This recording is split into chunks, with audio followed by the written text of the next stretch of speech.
The story begins with me, a handsome loser born April 20th, 1997 in Istanbul, Turkey. I moved shortly to California at the age of 2.5. Although I was quite introverted for a good chunk of my youth, I guess I could say I was still a happy child. My mother says I was quite mischievous, and she can blame all the cartoons I used to watch and action figures I used to play with for that. Incidentally, although she doesn't know it, my mom is the most important person in my life. Her love and compassion is incomprehensible to me.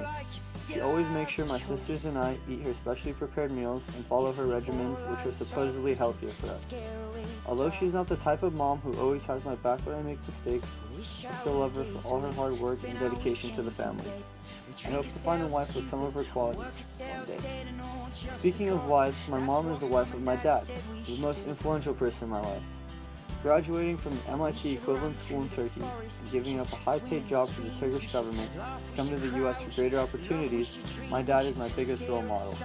Although he's just an electrical engineer for AT&T, he's read too many books, knows so many politicians, and is a social butterfly. I hope that one day I too can provide my children with almost all they want and still live a beautiful life like my father. My sister Sare is a junior at Beckman. Although she and I don't talk nearly as much as two older siblings should, we still have our fun moments together sporadically, as siblings should.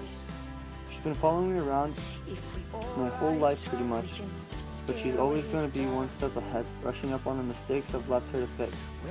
I know that with her hard work, she'll get farther than I will and become a prosperous doctor. I'm proud to be her older brother. My sister Marvet is an 8th grader at Jeffrey Trail Middle School. Back when we were little, she would play Legos with me all the time and let me dress her up to be a little Mr. President for a game I like to play. She almost never gets mad at me, and I still see her as my little baby sister. She'll be attending Northwood next year, and she has a bright future ahead of her. I hope I've made some impact on her life as I leave the house for the next 4 years.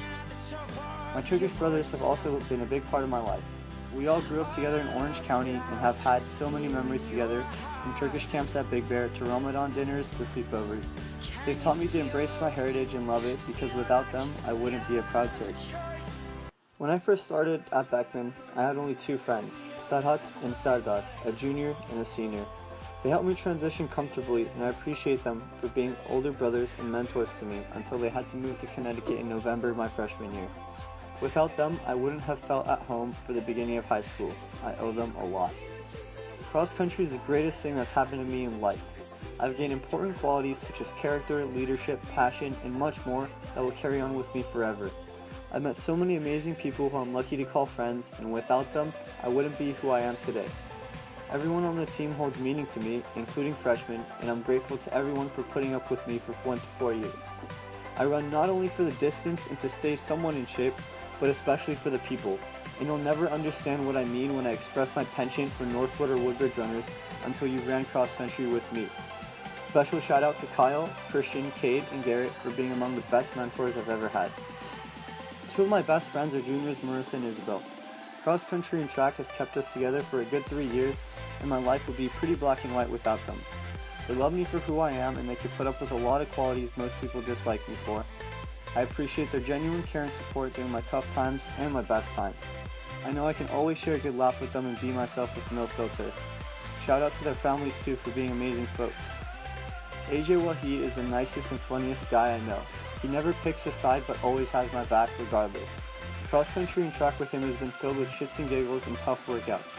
I look up to him for his dedication to his study habits and for keeping his sanity and friendships despite his strict parents.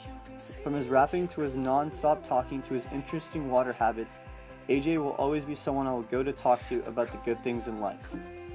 Sean Talifdeen, the superstar, and I used to hate each other during sophomore year because we were competing for that varsity spot for cross country and track. We were head to head, and even though he ran extra miles after practice, I beat him. Then I beat him again junior year, and we tied senior year. But that's beside the point. He's beat me in so many other things. I'll always admire him for his intelligence and hard work under pressure. Procrastination and all-nighters still got him into Brown, so he's doing something right. Even though he's Peruvian and Sri Lankan, he will always be my amusing, rap lyric-stealing, cheap Indian brother. Oh man, Adam Einbeiner is a different story. Any girl would be lucky to date this sexy Jew with a six-pack. If he had chosen to take WAP over running cross-country sophomore year, we wouldn't be buds. We also don't really get why we're friends or get along, but it works out. He has the wittiest jokes and comments which make me either crack up hard or just shake my head. From obsessions over Superbad to doing social experiments together at the Spectrum to having beach runs, Adam and I share a wide spectrum of random similarities.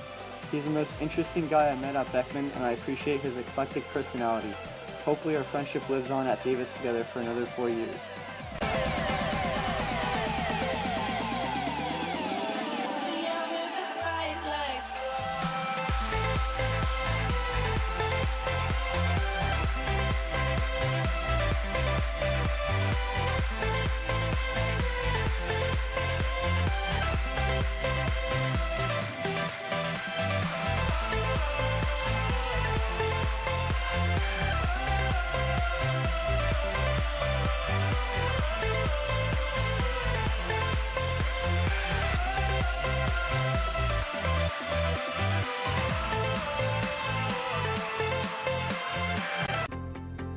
This coming fall, I'll be attending UC Davis with a major in international relations, but I'll be switching to electrical engineering hopefully if things work out. After being waitlisted from March until May for 5 schools, I'm extremely thankful that I got off of this one. It makes me more excited to attend as I look forward to the college town life with new friends and possibly club running. After I graduate, I'll be looking for a job as an electrical engineer for AT&T like my dad for a bit until I complete my master's and move up. I can also see myself being a motivational speaker, a CEO of a company, or coaching running for fun on the side. Anyway, I have another 4 years to think about all this. Thanks for a solid 4 years, Beckman.